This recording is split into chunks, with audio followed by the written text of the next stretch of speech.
Assalamualaikum warahmatullahi wabarakatuh. Innal hamdalillah nahmaduhu wa nasta'inuhu wa nastaghfiruh wa na'udzu billahi min syururi anfusina wa min sayyiati a'malina may yahdihillahu fala mudhillalah wa may yudhlil fala hadiyalah. Asyhadu an la ilaha illallah wa asyhadu anna Muhammadar Rasulullah. Amma ba'du.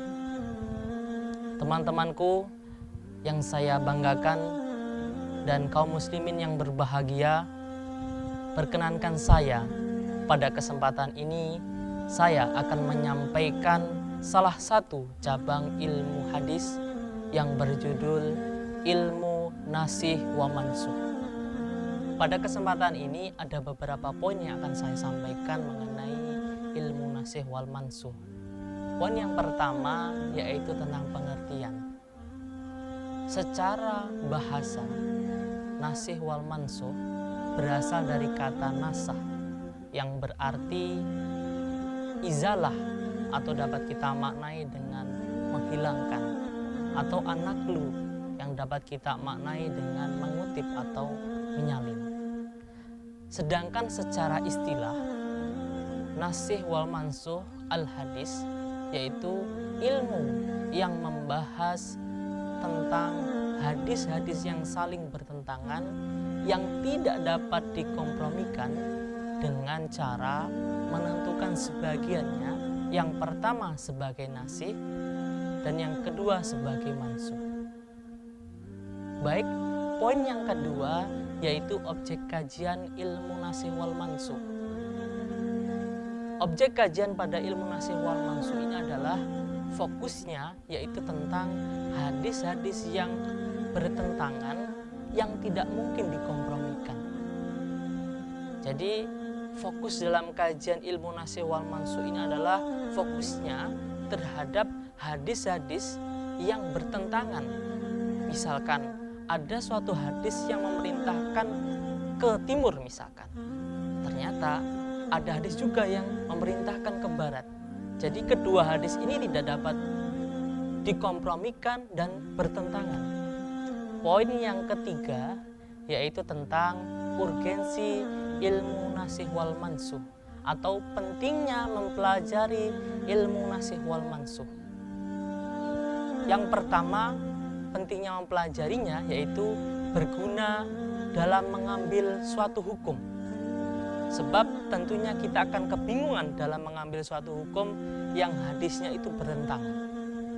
Kemudian yang kedua yaitu untuk mengetahui hukum secara lebih detail.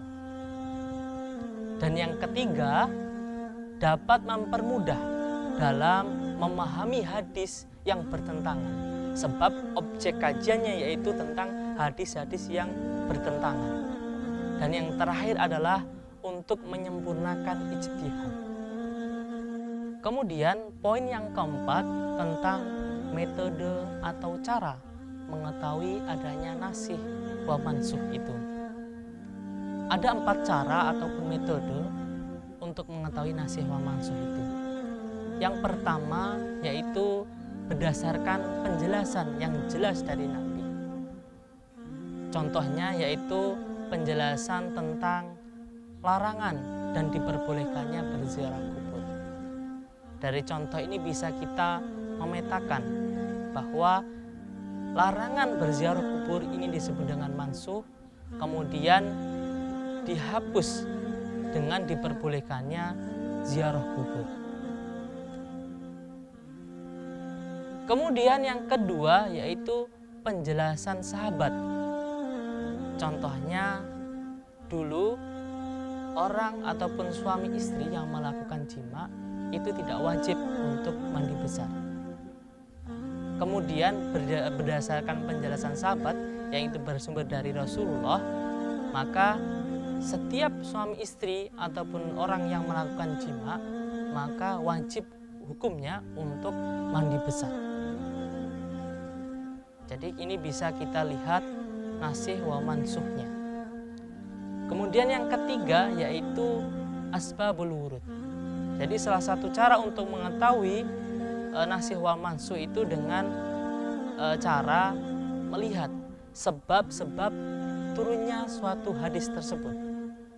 Hadis yang dimaksud ini adalah fokusnya adalah hadis-hadis yang bertentangan. Kemudian poin yang keempat yaitu dengan sejarah.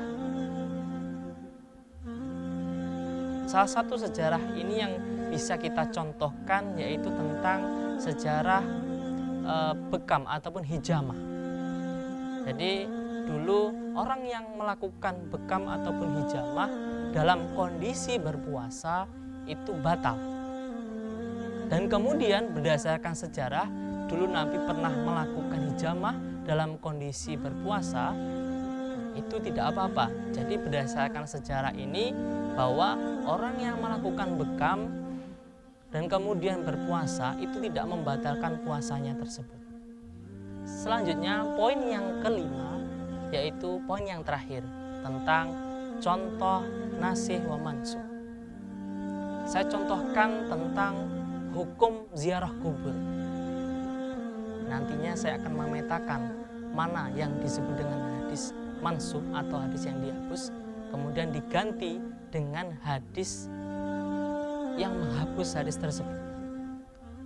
Hadis yang pertama yaitu tentang dari Ibnu Abbas, beliau berkata, Rasulullah SAW bersabda, Allah telah mengutuk para peziarah kubur dan orang-orang yang membangun masjid-masjid di atasnya serta menaruh lampu padanya. Hadis riwayat Tirmizi. Hadis ini menunjukkan Rasulullah telah melarang para peziarah kubur. Karena apa? Yang dikhawatirkan menjurus kepada kesyirikan. Atau dapat kita sebut hadis ini adalah hadis yang mansuh. Adapun hadis yang mengganti ataupun menghapus hadis yang melarang tadi yaitu dari Ibnu Buraidah, dari bapaknya beliau berkata, Rasulullah SAW bersabda, dahulu aku pernah melarang kalian berziarah kubur, tetapi sekarang berziarahlah karena menziarahinya mengingatkan pada kematian. Hadis riwayat Muslim, Abu Daud, dan Tirmizi. Dari hadis ini dijelaskan bahwa Rasulullah memperbolehkan peziarah kubur dengan tujuan untuk mengingatkan kematian. Dalam hadis ini disebut dengan hadis nasih atau hadis yang menghapus hadis sebelumnya. Teman-temanku yang berbahagia, kaum muslimin yang dirahmati Allah, pada ilmu nasih wal mansuh ini perlu saya sampaikan dalam memahaminya, menghapus suatu hadis bukan menghapus suatu hadis untuk selamanya, melainkan telah berakhirnya masa berlaku suatu hadis kemudian diganti dengan hadis yang baru atau memberlakukan suatu hadis yang baru. Mungkin itu yang bisa saya sampaikan. Ada kurang lebihnya saya mohon maaf. Wassalamualaikum warahmatullahi wabarakatuh.